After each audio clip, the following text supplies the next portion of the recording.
ഈ കമ്പനി രജിസ്ട്രേഷനും trade mark രജിസ്ട്രേഷനും തമ്മിൽ എന്താണ് വ്യത്യാസം? നമ്മൾ കമ്പനി രജിസ്ട്രേഷൻ എടുക്കുകയാണെങ്കിൽ ട്രേഡ് മാർക്ക് രജിസ്ട്രേഷനും എടുക്കേണ്ട ആവശ്യമുണ്ടോ? ട്രേഡ് മാർക്ക് രജിസ്ട്രേഷനും കമ്പനി രജിസ്ട്രേഷനും ഇത് രണ്ടും രണ്ടാണ്.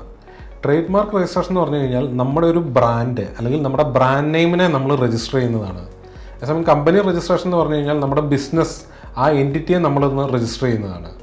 ഇപ്പം നമുക്കൊരു പെർട്ടിക്കുലർ ബ്രാൻഡ് നമുക്കുണ്ട്.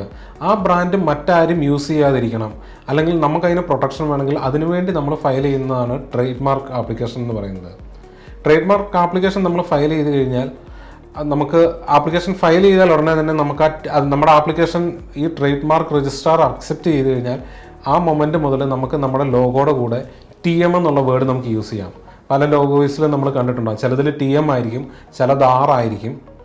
അപ്പം ഈ TM R തമ്മിലുള്ള ഡിഫറൻസ് എന്താണെന്ന് വെച്ച് കഴിഞ്ഞാൽ, നമ്മൾ ട്രേഡ് മാർക്കിന് അപ്ലൈ ചെയ്ത് കഴിഞ്ഞാൽ അല്ലെങ്കിൽ നമ്മുടെ ആപ്ലിക്കേഷൻ എപ്പോഴാണോ അക്സെപ്റ്റ് ചെയ്യുന്നത് ആ മൊമെൻറ്റ് മുതൽ നമുക്ക് TM എന്നുള്ളത് യൂസ് ചെയ്യാം. എന്ന് വെച്ചാൽ അത് ഇംപ്ലൈ ചെയ്യുന്നത് ഓൾറെഡി ഈ ലോഗോ ആരോ ട്രേഡ് മാർക്കിന് അപ്ലൈ ചെയ്തിട്ടുണ്ട് എന്നാണ് അതിൽ നിന്ന് നമ്മൾ മനസ്സിലാക്കേണ്ടത്. ഇനിയിപ്പം R എന്നുള്ള ഇതിലേക്ക് നമുക്ക് വരണമെന്നുണ്ടെങ്കിൽ ഈ ട്രേഡ് മാർക്ക് ആപ്ലിക്കേഷൻ, നമ്മൾ അപ്ലൈ ചെയ്ത ആപ്ലിക്കേഷൻ രജിസ്ട്രാർ അപ്രൂവ് ചെയ്യണം, അല്ലെങ്കിൽ അവരെ അക്സെപ്റ്റ് ചെയ്തിട്ട് നമുക്ക് രജിസ്ട്രേഷൻ സർട്ടിഫിക്കറ്റ് തരണം. നിങ്ങളാണ് ഇതിൻ്റെ രജിസ്റ്റേർഡ് ഓണർ എന്നും പറഞ്ഞ് നമുക്കൊരു രജിസ്ട്രേഷൻ സർട്ടിഫിക്കറ്റ് കിട്ടും. ആ സർട്ടിഫിക്കറ്റ് കിട്ടിയെങ്കിൽ മാത്രമേ നമുക്ക് R യൂസ് ചെയ്യാൻ പറ്റുള്ളൂ.